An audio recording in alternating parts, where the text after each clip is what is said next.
said, my name is Noah Barron, and I'm the social justice organizer at the Worker Circle. Andrew's going to slide screen share in a second, but I'll give you a little background on what the Worker Circle is first. The Worker Circle is a national Jewish social justice organization that is rooted in Yiddish culture. We were founded by Eastern European immigrants over 120 years ago who came to the United States fleeing autocracy and persecution and seeking democratic freedoms. That history drives our work today for an inclusive democracy and human equality. We are a multi-generational activist community. We like to say we have activists from age 5 to 95, and we are rooted in Jewish culture, but we welcome everyone, whether you're Jewish or not Jewish, who wants to work for U.S. democracy and human equality. The Worker Circle has been a proud partner of the Center for Common Ground since 2020. And tonight I'm here to introduce you to democracy circles as a way to build power and community. They are a great way to structure and sustain your phone banking, postcarding, and texting, and democracy center work with the Center for Common Ground. Before we really get started, I want to give one quick note, which is that we are going to have a lot of time for Q&A at the end. So if you're able to hold your questions, great. If you want to put them in the chat, you can, but we will absolutely make time for your questions after the presentation. So Andrea, can you screen share when you're able to? Awesome. And you can actually go right to the second slide if you don't mind. I'm going to put a question in the chat, the question that's now on the screen, and we're going to go ahead and I'm going to ask you all to answer it. So when it comes to taking action, are you more likely to get going and learn more while you act?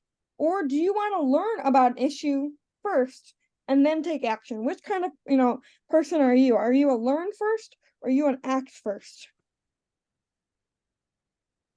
Learn first, I'm seeing. Learn. Act. Learn. Okay, it's leaning learn in this group. Let's see. Keep putting your answers in the chat. Looks like we're getting a few learns in here, a few people who want to learn first. Okay, I think I'm an act first, actually. But I respect people who want to learn first and totally understand that. And I want to say that democracy circles are circles, which means it doesn't really matter where you start. You can build power and community by starting with action or by starting with learning together. So let's get into what exactly is a democracy circle. So Democracy Circle is a small group of people who join together regularly to demand the democracy we need, a truly multiracial, multicultural democracy that represents all of us. Each Democracy Circle is initiated by a circle convener who picks a meeting time and a place and brings together people they know in person or on Zoom to take action and to talk about how we counter attacks on our democracy right now. We provide all the resources and training, and you bring your passion and your people. Democracy circles build grassroots power by gathering and equipping the folks that you're already connected with. This is an adaptable model that can take the form you need and meet in a way that makes sense for you. So that could be around a kitchen table, in a church basement, after a protest, on Zoom, in a coffee shop, and more ways. Democracy circles are an entry point for people who want to do something about the loss of our rights and the erosion of our democracy.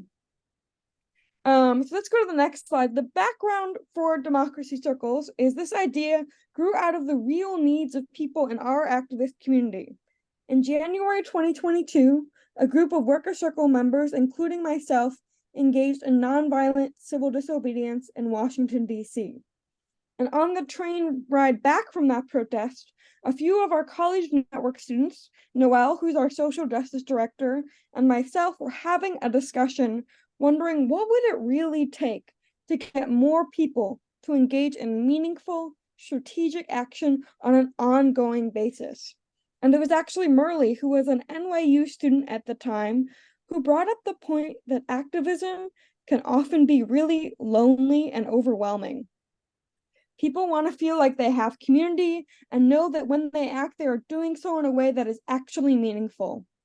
And thus the idea for democracy circles was born. Democracy circles are a way to keep people connected, build community, and take action together. Can you go to the next slide? It might be the next two. Yeah, this one was the picture of the train. And then this is the slide that, yeah, the next one, if you don't mind. Thank you. When working for change, and I'll put this one in the chat too for those of us who like to read the question. When working for change, is it easier for you to get started or to sustain the work? So which one's easier for you when you're working for social justice and change? Sustain. It's easier to sustain. Easier to get started. Get started. Looks like it's even split right now. Okay, I'm seeing some more of both, actually. Keep putting your answers in the chat. But the good news is that democracy circles tackle both. They help you get started, and they provide an ongoing structure, resources, and support to help you continue to take action and connect with others. So why start a democracy circle? Democracy circles give you support and show you step by step how you can create change together. They also serve as a guide during this time of rising fascism in our country, while providing a space to deepen your understanding about voting rights and democracy. Okay, so what exactly do democracy circles do together? There are two elements of a democracy circle: action and reflection. The first piece is action. Democracy circles take action in all kinds of ways. Some circles postcard or join our weekly phone banks, which actually you can see that's what they're doing in this photo here with the Center for Common Ground. Others recruit their friends and their neighbors to become nonpartisan poll monitors, or they join protests or rallies in their area, or they could make legislative visits to their senators. We provide a take action guide with a variety of actions you can take. And then the second piece is reflection.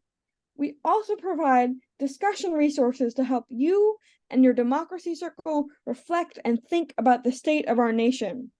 Some of the discussion resources are articles you can read together, some are videos you can watch, some are poetry you can discuss, and some encourage you to share your own stories.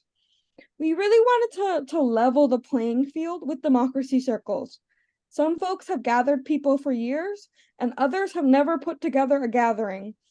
But don't worry, there's no prior experience necessary to start a democracy circle, because we provide you with these 4 things that are on the screen right now. We provide you with a getting started guide, an outreach tips guide, take action resources, and discussion resources. And we'll in just a moment dive into what each of those mean. But we also provide support all along the way. So let's take a look at these resources. Can you go to the next slide? Yeah, this is the front page. These are like 10-page, beautiful, colorful PDFs of the Getting Started Guide and the Outreach Tips Guide. So the Getting Started Guide will let you know what a democracy circle convener does to start and sustain the circle, and so suggestions for how to organize your time at the gathering, and information about how to reach us for your support. The Outreach Tips Guide can help you get people to join your democracy circle.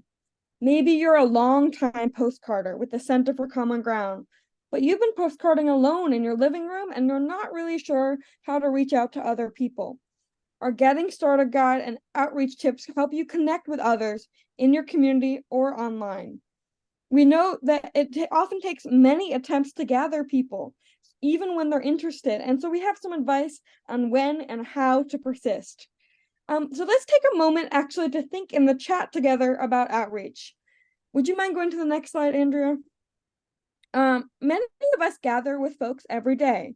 So let's take a moment to think about who we could invite to your democracy circle, or what established group that you're already a part of that could also become a democracy circle. So as Andrea said, that could be your bowling league, they could be your dog walking friends, they could be your basketball team or alumni from your high school or your college, could be members of your family, they could be friends from the senior center, they could be, there's a ton of options. So when you take a moment to think about it, And then drop in the chat either what group or the first name of a person, could be just the first name of a person you know who could be interested, that you would invite. I'm seeing sorority sisters, church members, neighbors, veterans. All of those are fantastic. Spiritual community, absolutely. UU the vote, they have 100+ folks who postcard. That's amazing to hear. Congregational friends, neighbors, friends, Janet, totally, absolutely. I love all these ideas and I want to keep seeing them in the chat. Your family, congregation, absolutely. There's a ton of options for folks you could invite and sources you can draw from to build your democracy circle. So it's really great to think with all of you about who we can build power with. And now we're going to take a moment to talk about what does a convener do? What is the role of the convener? So a convener picks a meeting time and a place and gathers people they know together. But Democracy Circle conveners don't have to be some huge leader in your community. You can just be a regular person. It's okay if you get nervous speaking in front of a crowd, or if you've only really organized Thanksgiving dinner but haven't done political advocacy. We will help you every single step of the way. And you are also always allowed to co-convene with someone else. So for example, we have some co-conveners. We actually have a pair of sisters who convene together. So we have folks all over who are a couple folks who do it together. So here's a breakdown of exactly what a convener does. They reach out to people they know and invite them to join their democracy circle. They set a time and place for gathering, for action or reflection or both, and decide what to do at the first gathering. Because after the first gathering, you can all decide together what you're going to do. They're also the point person that they will be in touch with me for support, for getting new resources via email, and to let us know how it's going, to give us some feedback. And they have the opportunity to gather online periodically to share what is working with each other. So now that we know a little bit about the role of the convener, let's jump back into our resources. In addition to our Getting Started guide and Outreach Tips guide, we also provide take action resources that give you specific actions you can take to help fight for US democracy. So you can see here, it's almost like this is a snippet of the page, but I've been calling it a menu of options because there's maybe half a dozen, more than half a dozen, maybe a dozen things you can do, from phone bank and text bank to make a legislative visit, to postcard, to all sorts of things. And we provide this to Democracy Circle conveners. We also provide discussion resources that you can use to help guide your conversations. So say you're a part of a Center for Common Ground Democracy Center, which already has plans for action and education.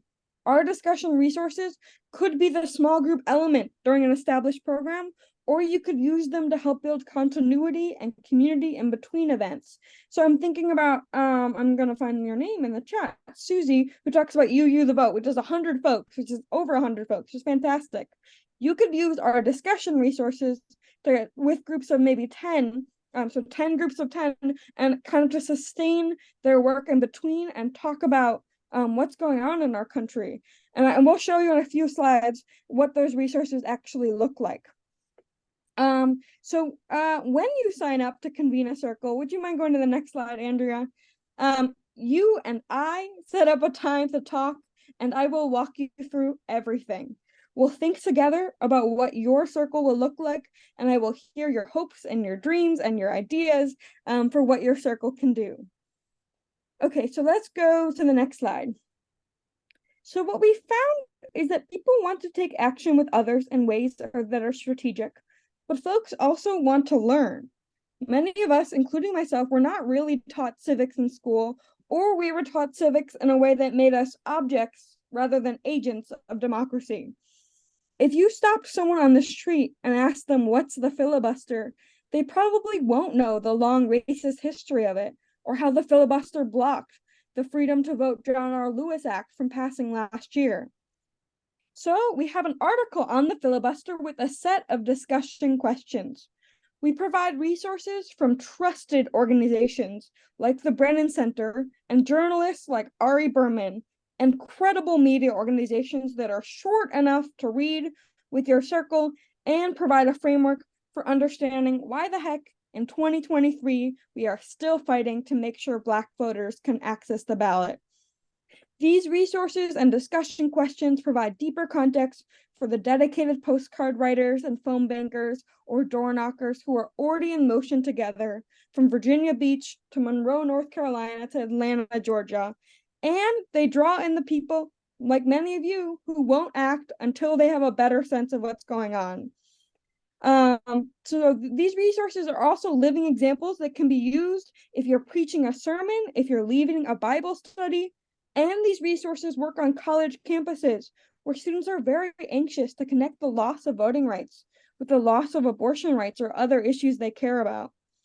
Our resources help people connect the dots. So as you can see here, it's kind of an overwhelming table of contents, but it's wonderful and exciting. We have over 24 resources for you to explore. This is not even all of them. This is like maybe 2/3 of them at this point. So each resource comes with a set of 3 to 5 questions to help guide your conversations. These resources are sorted by category. So the categories are how democracy works now, explaining things like gerrymandering, what is the filibuster, kind of up to the minute articles about what's happening right now. For example, overview of the voting rights, or the Moore versus Harper case, which was a Supreme Court case that was recently heard about voting rights, or other things that are kind of happening right current at the moment. And then we have historical resources that kind of explain how did we get here? How did Reconstruction or the lack thereof lead to this? And then we have arts and culture, drawing on both your own culture and cultural resources. For example, we have a poem by Nikki Giovanni called Rosa Parks, and then a series of questions around the poem. And then your stories, which encourage you to share your own experiences with democracy or with advocacy or things like that. So yeah, I think we can go on to the next slide, but there are a ton of resources for you to explore. So democracy circles are flexible and adaptable.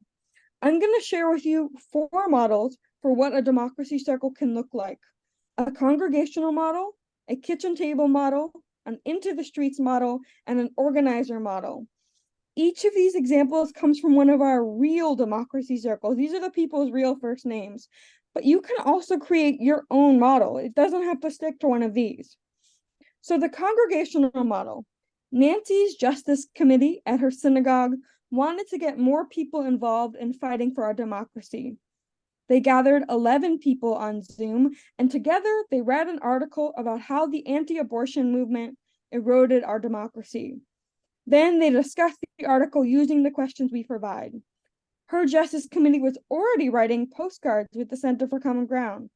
Our Democracy Circle model provided context and background information, allowing them to deepen their understanding about the issues they care about. If you're someone who's organizing faith leaders to in turn get their congregants to participate in phone making or postcarding, Democracy Circles give you a ready-to-go structure that you can give these faith leaders so they can organize circles in their congregations.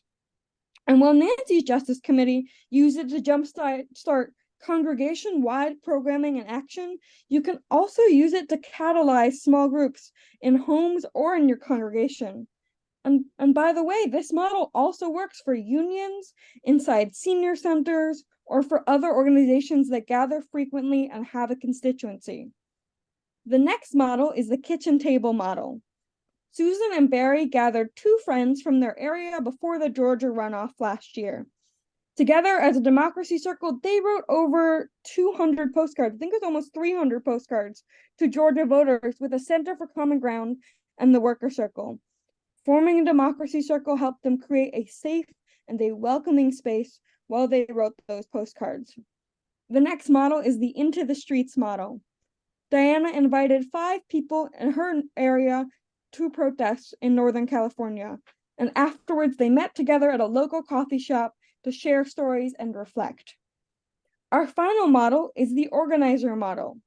So for those of you who are already organizing things like town halls, ongoing campaigns, or other larger scale ongoing efforts, Democracy circles can be used as a way to keep people engaged in between meetings and develop new leaders as well. Just like I talked about with the UU vote, I'm forgetting the name of it. The UU the vote was the name of it. Okay, yeah. So with these big groups, democracy circles can help deepen and contextualize your work, helping organizers give them more tools and help folks understand the why of what we're doing. And these are just some examples. You can develop your own model. So I actually want to share a quote from Dr. Reverend Rodney Sadler, the Associate Professor of Bible and the Director of the Center for Social Justice and Reconciliation at Union Presbyterian Seminary in Charlotte, North Carolina. He shared with us his thoughts about democracy circles. He said, "Look, we're all busy, but democracy circles are a way for busy people to get active. You can fit it in your schedule. You're at home yelling at your TV. Here's a better way." We're reminding people who think the system should work better that yes, it should work better, and they're part of the solution. Importantly, democracy circles use the power of us, or we the people. When Moses was exhausted organizing the people, God appointed Aaron. And when that wasn't enough, 70 people were brought in to help. Jesus didn't go out there on his own. He called disciples and told them to go out 2 by 2 to involve more people in the movement for God's justice. People of faith, congregations of faith, faith leaders, I am speaking to you now. Take a look at this model as a way to transform not only our communities, but our nation. Some powerful words from Reverend Rodney Sadler. So Andrea, I'm going to turn it over to you for just a second. Can you tell me a little bit, can you tell all of us about the democracy circles that are already being formed by Center for Common Ground folks? I think you're still muted, at least on mine. Unmute. There we go. All right. Yes. We've got 7 democracy centers in Virginia. A democracy center is a group of people. They do canvassing, they do a lot of community work, and 4 of them are actually starting democracy circles where when they're not going out and canvassing, they like the idea of being able to get together and have deeper conversations with a small group of people. In Roanoke, they get a chance to be part of a democracy circle when they're putting together food baskets that they're going to deliver to the community, or when they're doing coat drives for the winter, or they're doing hats, gloves, and mittens.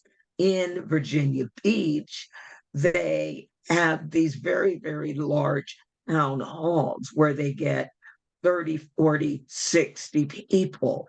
So they like the idea of a democracy circle where they could break people into smaller groups and do guided discussions, because in the town hall, people were presenting to them. When they had their circle, they could look at resources about what the speakers were talking about and get a deeper understanding. So, yes, we love the idea of the democracy circles. We can take what we're already doing and add a deeper, more personalized component, and they'll probably look different in every democracy center. Thanks, Andrea. I was just sharing in the chat, and I'll share this info again. If you're interested in signing up, you can either email me directly, or you can go to that link and there's a sign up form saying I'm interested on that link. I'm just going to share one more quote from one of our Democracy Circle conveners, and then we'll have some time for Q&A. Democracy circles allow us to share our ideas and feelings with other activists, be heard and hear others, get and give support and have agency, not feel as helpless as we might in the face of rising fascism in this country. So if you're interested in starting a democracy circle or learning more, you can check out this link that I'm about to put in the chat again, or you can email me directly to set up a one-on-one conversation. There you go. It's in the chat. And I'm going to stop sharing because I think we are ready for Q&A. Absolutely. So feel free to either put your questions in the chat. Andrew, are we okay if folks raise their hands, or I know sometimes that can be a lot. People can raise their hands. We've got a relatively small group. Yeah. I'm used to handling groups of more than 100, so 27 people. This is intimate. Awesome. So yeah, feel free to do either, folks. And I'll try my best You to answer your can questions. raise your hand, or you do have control of your mic. You can open your mouth, Mike, and just say, I got a question.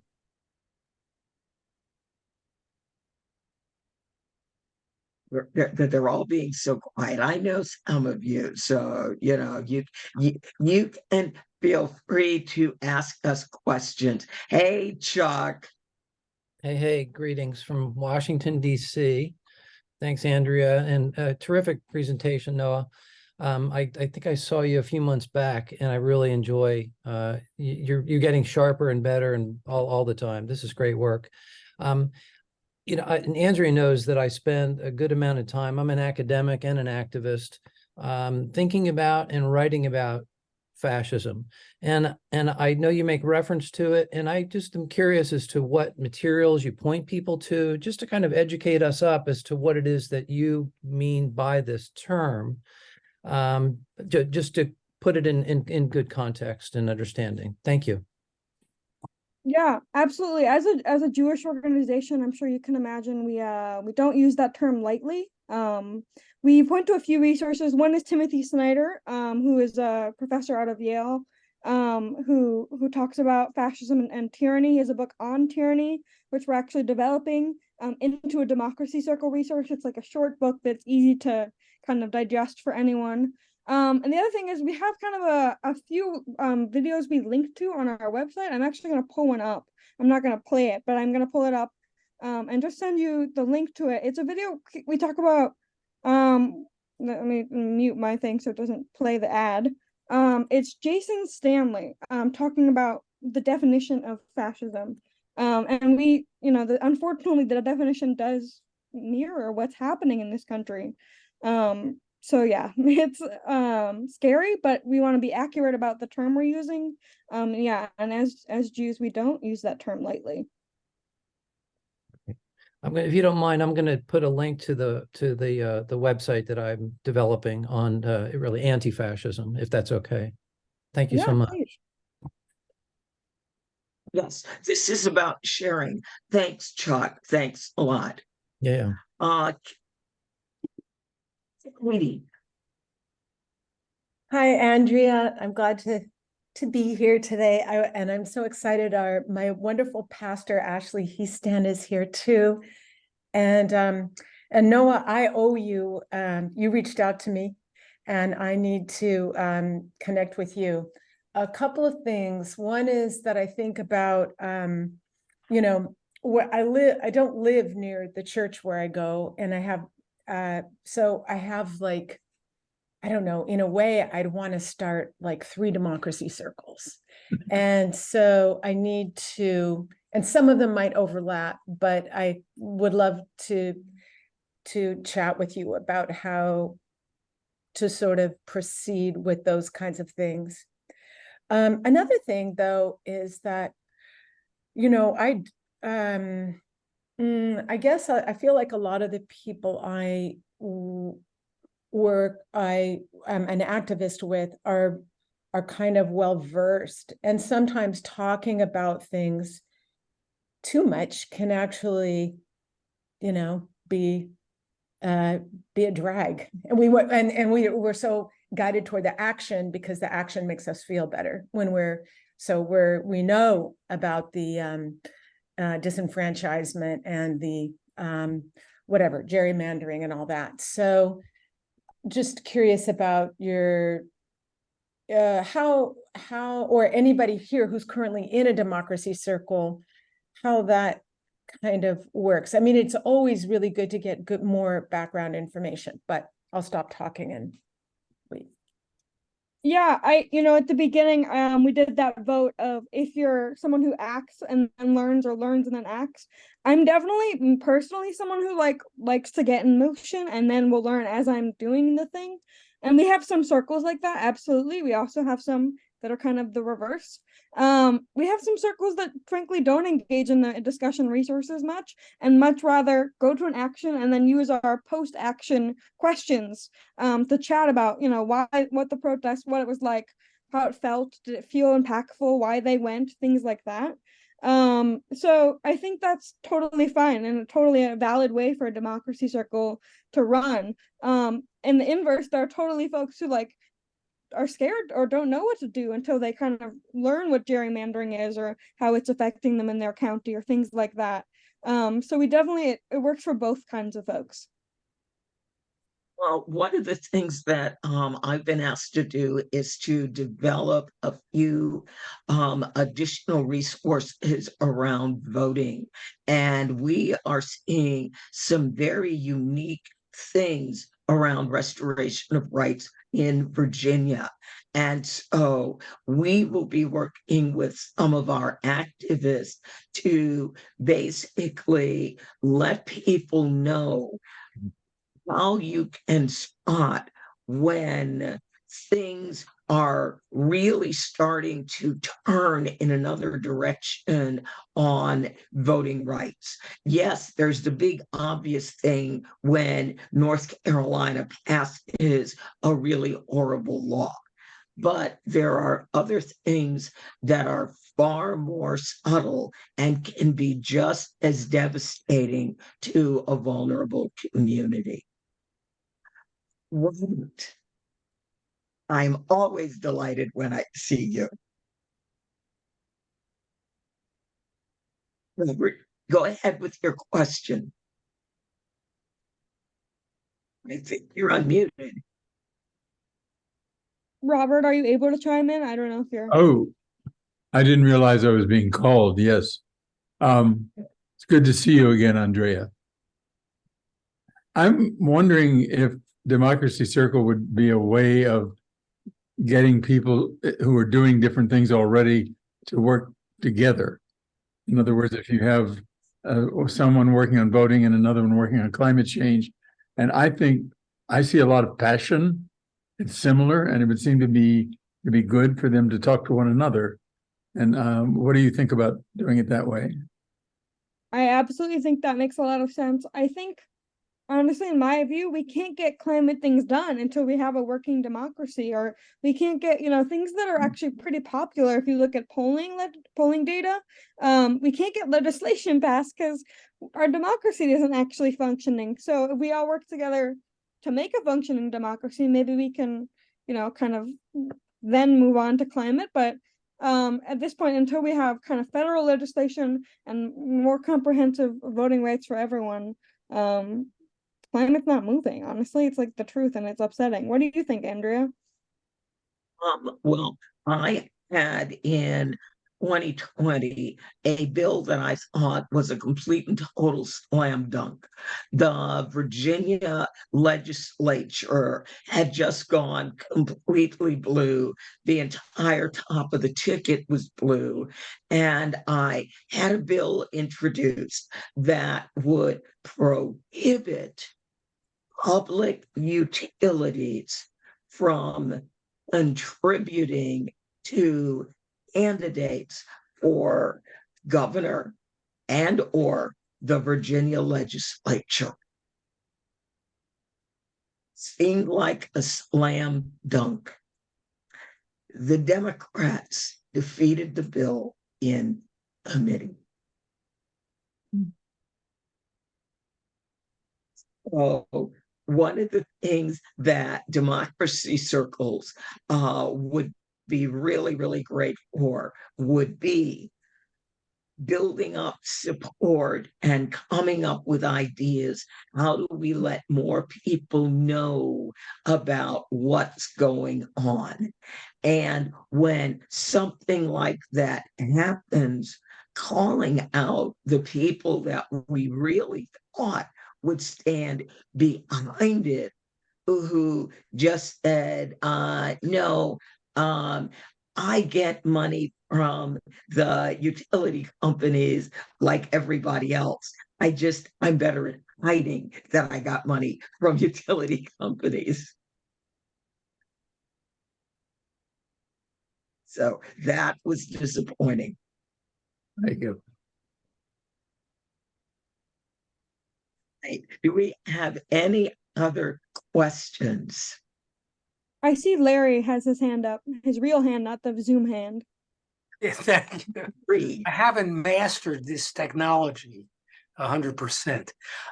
No, I wanted to tell you, I grew up in the Abbotsford, and I spent my life as a civil rights and union organizer, and I always say that, you know, my motivation has been growing up. I grew up in a family that believed that to be a mensch, you need to fight for social justice. That's part of it.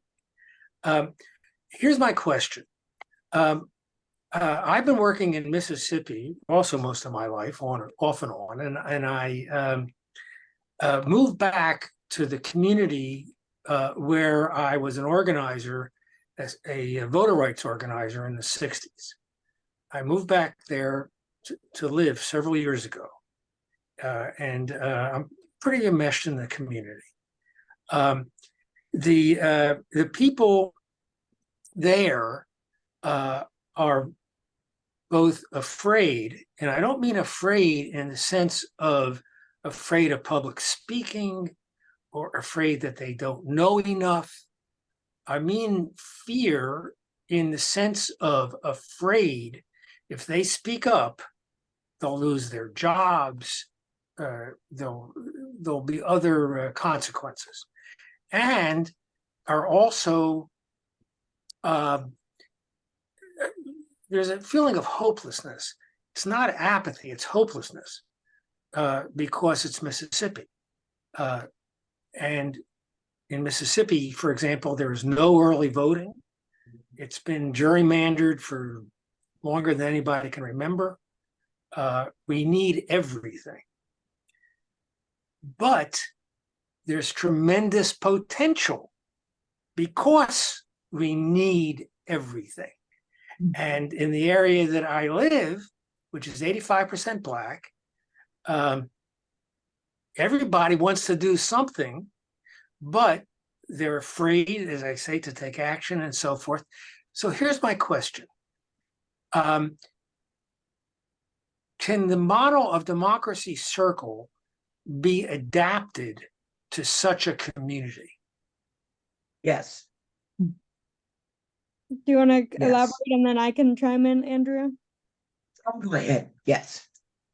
First of all, I just want to say it always warms my heart when I hear of someone who was raised in Der Arbeiterring. My family has origins and in the Lower East Side, and you know, it's just nice to hear that we've inspired your activists and your activist journey of life in some small way. So that makes me excited and happy. And I'm still studying Yiddish. That's awesome. We have Yiddish classes for anyone who's interested, or if you're interested, you can email me. But that's awesome. Love to hear it. My Yiddish is not so, but we're working on it. I think it can be adapted, but I'm actually curious Andrea's thoughts on this one. I also think part of this is that it's small groups of people who can be kind of their support system for each other. We're not organizing the whole community with this. You're organizing 6, 7, 5 other people. And you know, I think it's easier to get 5 people to say yes than 100, or to get your whole district.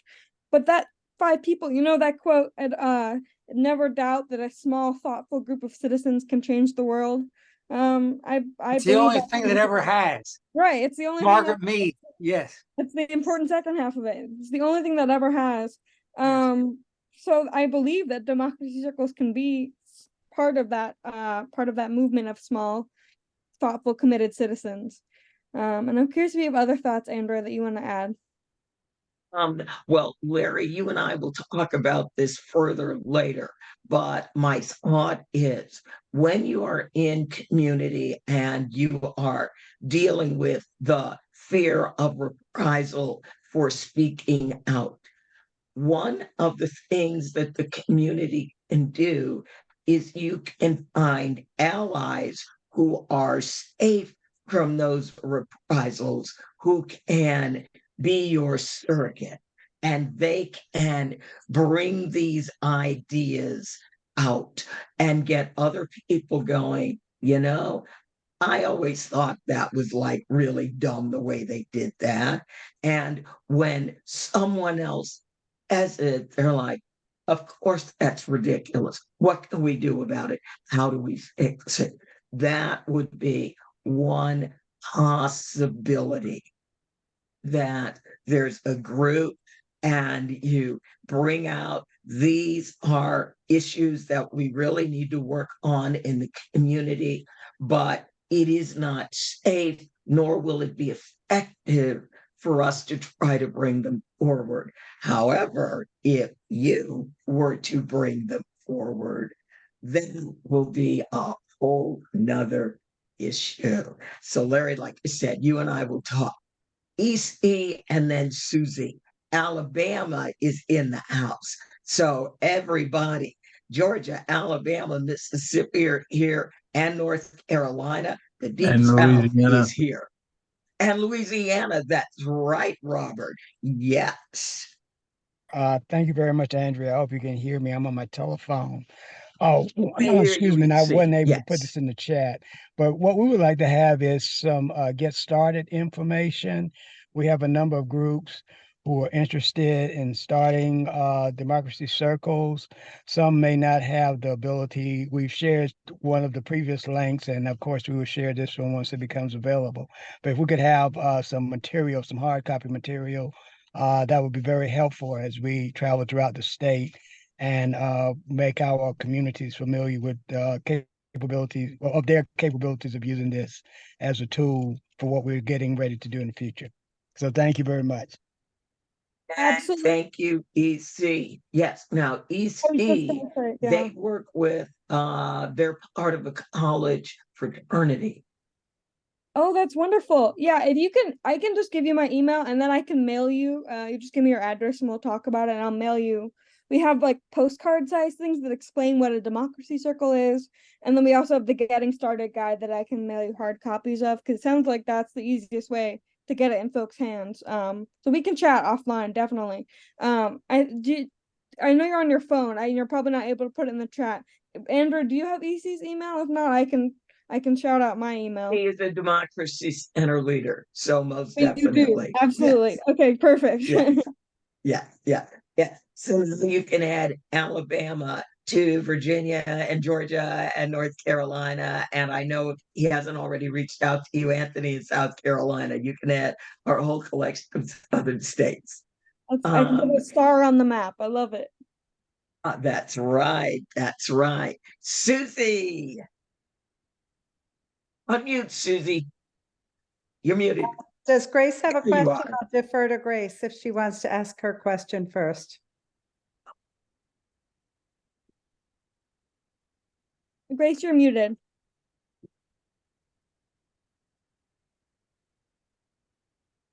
Can you hear me? Hello, everyone. You are. So, I have Robert. I really appreciate what you said earlier on about the groups of people who have started already. Instead of reinventing the wheel, try to connect with people who have started, strengthen that, work with that, and build on that. I really love that idea because it helps others to get to a certain level. The other thing is, Andrew, you also mentioned that, but something just happened recently. You know, I'm always writing cards. We wrote for Wisconsin, Virginia, Georgia. So right now I'm a little behind and I'm not I'm doing the one for Ohio. for November 7th. So I have friends around the country, and every time I'm writing cards, I don't have a group, but I connect with them and I let them know what I'm doing. My friend in Ohio on Monday reached out to me and said, Grace, I can't believe what I just saw. What she saw, and I don't know if you'll be able to see this. Can you see that? Snow on issue 1, right? Aha. Yes, And yes. right under Mhm. there, protect parents' rights. It has nothing to do with November 7th. So as Right. soon as she saw it, she pulled over, she took a photograph of it, she sent it to me, and she connected with all her friends, and friends connected with others, because at that time, people were talking about what's going on. We are confused. So even to that, in the groups, we have to make sure that we're vigilant and to get the word out to people. Because with this, if people don't Yes. ask questions, right, they Right, go to the polls, they think they're doing the right thing, and they're not. right. So that's where, Exactly, because they are being deliberately misled. Because in the first go round, yes, it was no on Amendment 1. With right, a newly written amendment, it is now yes. But they have deliberately published a very confusing description of what it does. Yes. exactly. Mhm. Right. Yeah. Right. Thank you. And there's a note in the chat when you reach out, how do you do it? Facebook, email, or text when you're talking to your friends. The Thank you. question was, how do you reach out? I think it's a question for, it says at It's Grace. for Grace. Yeah. Yeah. Oh, When you oh, connect with me. I'm people, how do you sorry. do it? How do I reach out? So what I have been doing, I have friends around the country. So anytime I'm doing something that has to do with social justice, housing justice, anything that Andrea is doing, I let them all know. I send them email, I text them, I said, this is what I'm doing. I'm at work and I'm making photographs and I'm sending it to tell them what I am doing. And so I get them involved and I get them very hyped. And they want to be involved. So because of what I do, they want to get involved. And I think that it works for me. I wish I can do more than to have groups, but I get them involved and they involve others, because for the simple reason, when she just passed and saw the sign, she stopped and took a photograph and sent it directly to me and called me and said, I can't believe what I just saw. And I told all of my friends what, because I made a photograph of what I wrote for Ohio, and I sent it off to her. She put it on Facebook. So it keeps going, and that's a way to do it also, and to keep people involved and in the loop, because the time is short. It's November 7th is around the corner. And if people are not aware of this, they'll go and vote for something differently, because a lot of people sometimes don't have the time to sit and read and process things. So when you have friends like my friend who can pick up the phone and call me and text me and send this to me,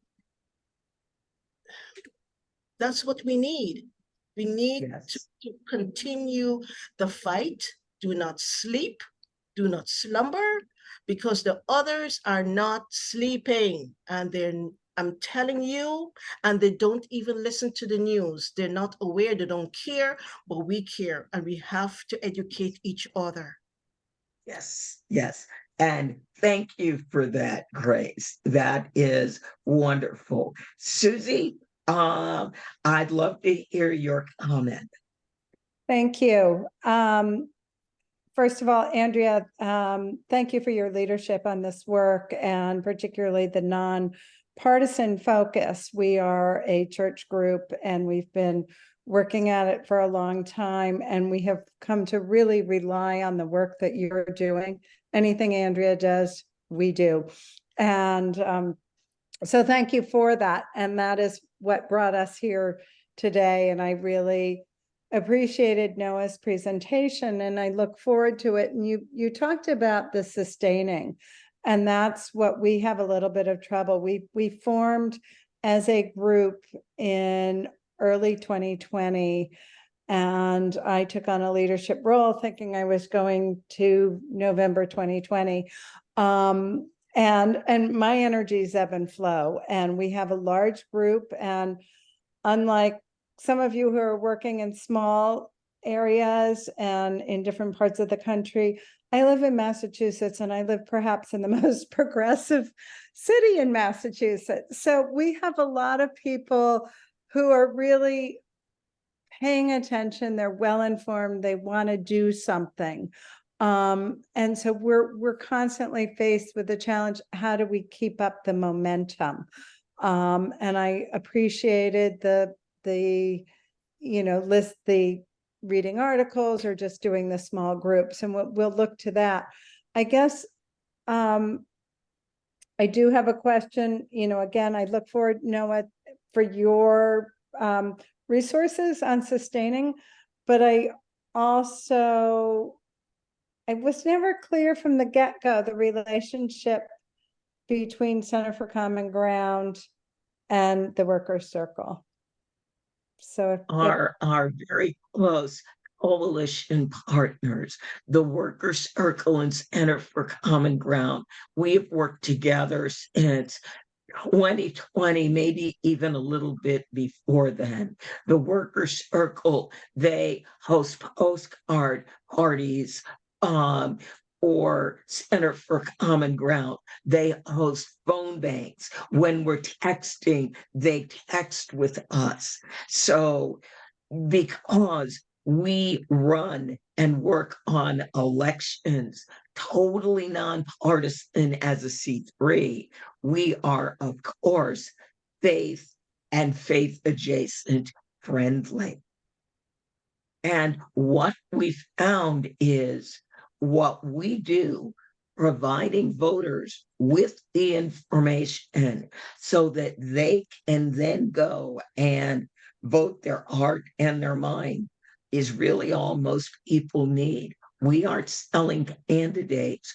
We just want to make sure voters who tend to be overlooked have the information they need to vote. Now, what is breaking my heart about Virginia is we have made more than 200,000 voter contacts, and we are still hearing from Black voters that we are the first call they've gotten. Wow. So the work that we do is very, very, very important. I sometimes compare campaigns and parties like that guy or gal that we all knew in college that was only after the sure thing. And it was like, ew, no, we want everybody to be able to participate. And that's what we are all about. All right, now. And you believe that it is 9 o'clock already. Where does time go? These small group discussions are so easy to start, and you have a guide. Here, we're all looking at this 3-minute video. We're all reading this article. And when I read the article, what really delighted me, or what really hurt my heart, was, and people get to share. And in that open, very comfortable sharing, we learn from each other, and we either educate, agitate, and then activate to be able to go on and again do more work. Yes. So everyone, thank you all so much for coming tonight. I turned on captions so that we have a marvelous note taker that you will get when we send around the link to the recording, as well as we will send you a copy of Noah's slides. Absolutely. So- Thank you so much, Andrea, for having the Worker Circle and myself on. And thank you to all of you. And I hope you'll start a democracy circle or think about starting one. And you can check out the webpage that I put in the chat, or you can email me directly to set up a meeting. And thank you, Andrea, for having us on. Thank you, Thank you everybody. very much. Yes, thank you. And Noah, idea that I had is when we start talking about citizen advocacy and talking to the powers that can give us what we want. Mhm. Dr. Dent has gone through it. I have a lobbying course. I spent from 2009 to 2019 on the Hill. And so what I put in my course is what I learned working on the Hill. Now, admittedly, it wasn't quite the insane place that it is now, but I'm hoping that at some point we sort of go back to sanity. Absolutely, yeah. That's something we've been talking about. The Worker Circle and the Center for Common Ground is making kind of mini courses that folks can watch, not like whenever they want asynchronously, so they can learn about things like lobbying, about things like how to be, an advocate, things like that. So I think that's a great How to idea. get earned media, how to get earned media. That was my specialty. Years and years and years ago, going back to 2006, I was a regional organizer for MoveOn.org. And one of the things I got to do with Move On National was build a series of courses. And we're looking at, we need to dust those things off and get them out and get them in people's hands, because they taught civics when I was in school 60 years ago, but they don't do it now. Right. Andrea, quickly, when are you going to have another group session? Thursday. Now that we're getting really, really close to the Virginia election, we've Yeah. got a fun meeting coming up on Sunday. Let me invite you all to the Please. Sunday meeting. I forgot about that. See, I get all wrapped up in this. All right, now this is Sunday. All Thank right, you. people are trying to spam call me. We are having Kyrus Edgewick, and wherever Kyra is, normally Kevin Bacon's not too far behind, Heather Booth, Robert Hubble, Jessica Craven, and I believe Representative Jasmine Crockett may be joining us. And we're all going to be talking about why we do this work, and after Virginia, and why we want Virginia to go really, really well, because that will get us in a really positive frame of mind. And now we begin reversing bad policies instead of just always playing defense.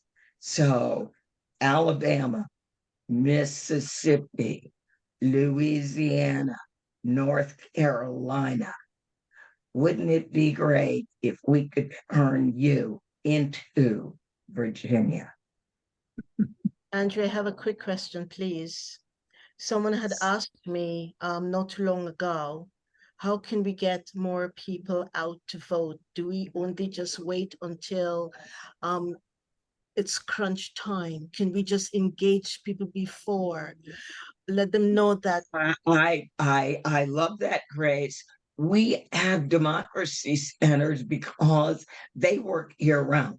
They do year-round engagement. Here's the Democracy Center story. We started the Roanoke Democracy Center in January of 2021 or thereabouts. And the community we went into, 55% of the people never voted. They didn't vote for president. They didn't vote for Congress. They didn't vote for anything. They didn't vote at all. 63% of them only voted for president in the June primary this year. 75% of the people in that community voted. All right, that's 2 years. And there is a big difference in that community. And part of that difference was that they chose a Black woman to be their Senate candidate over the handpicked successor of the retiring incumbent. That is how much power those folks in that community had built up. It will be very, very interesting to see, are they going to be able to win the day on November 7th? But I think they've got a great chance. So I know, Larry, you were talking about communities that had given up. And this was a community that had really given up, and they decided, well, maybe. And it's really starting to work for them. So, Grace, yes, you cannot dive into a community 3 months before an election without doing something to let the community know you recognize them and you want to hear what their pain points are. Those are democracy centers, but those could also be those congregational conversations. They could be the kitchen table conversations. What's hurting in our community? How can we change it? Yes, yes, yes. I'm seeing something. Yes, it's like they're constant year-round event planners. And you know, the first thing democracy centers do is they talk to people in the community about what they believe would make the community better. We don't talk first, we listen first. All right, everybody. It was wonderful. Take care. Have a great evening. Bye-bye. Bye, everyone.